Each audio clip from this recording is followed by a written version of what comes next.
حضرت لقمان حکیم کو استاد نے بھیجا کہ یہ بکری لے جاؤ، اس کو ذبح کر دو، اس بکری کے پورے جسم میں سے گوشت کا جو بہترین ٹکڑا ہے وہ لے کے آ جاؤ۔ وہ چلے گئے، بکری کو ذبح کر لیا اور زبان کاٹ کے لے کے آ گئے، کہنے لگے کہ یہ بہترین ٹکڑا ہے۔ استاد نے کہا بہت اچھا، اب دوبارہ چلے جاؤ، اس بکری کے جسم میں جو بدترین ٹکڑا ہے وہ لے کے آ جاؤ۔ وہ چلے گئے، دوبارہ وہی زبان لے کے آ گئے۔ استاد حیران کہ جب میں نے بہترین ٹکڑا گوشت کا مانگا زبان لے کے آئے، میں نے بدترین مانگا زبان لے کے آئے۔ تو جواب دیا کہ جی ہاں، اگر یہ زبان درست ہو جائے تو پورے جسم کا بہترین عضو یہی زبان ہے، اگر یہ بگڑ جائے تو بگاڑ اور فساد میں کوئی عضو اس کا ہمسر نہیں ہو سکتا۔ اور عرب لوگ کہتے ہیں کہ جرمہ صغیر و جرمہ کبیر، اس زبان کی جسامت تو چھوٹی ہے لیکن اس کے جرائم بہت بڑے بڑے ہیں۔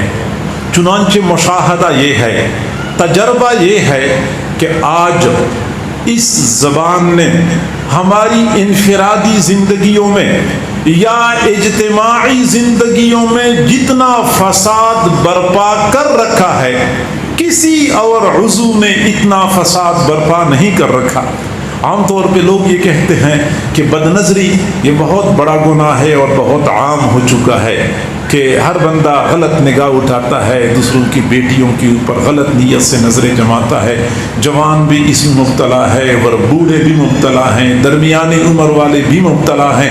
میں مانتا ہوں کہ یہ جرم بہت بڑھ چکا ہے، لیکن یہ تو صرف مردوں تک محدود ہے یا بڑوں تک محدود ہے، اور زبان کا استعمال تو اس سے کئی گنا زیادہ خطرناک ہے۔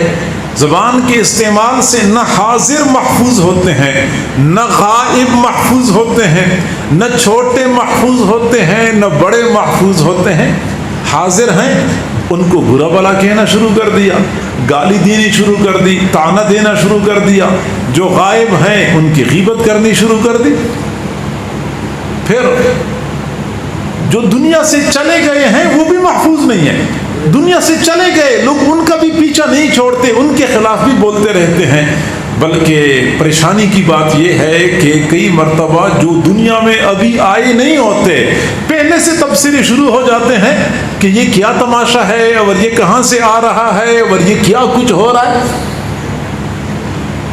تو میرے بھائیو، زبان کی شرور کی فہرست بہت لمبی ہے، اور یہی وجہ ہے کہ ہمارے اسلاف، پچھلے زمانے کے نیک لوگ، اللہ والے، اپنی زبان کے استعمال میں بہت محتاط ہوا کرتے تھے، کبھی بھی زبان کے حوالے سے غفلت کا مظاہرہ نہیں کرتے تھے۔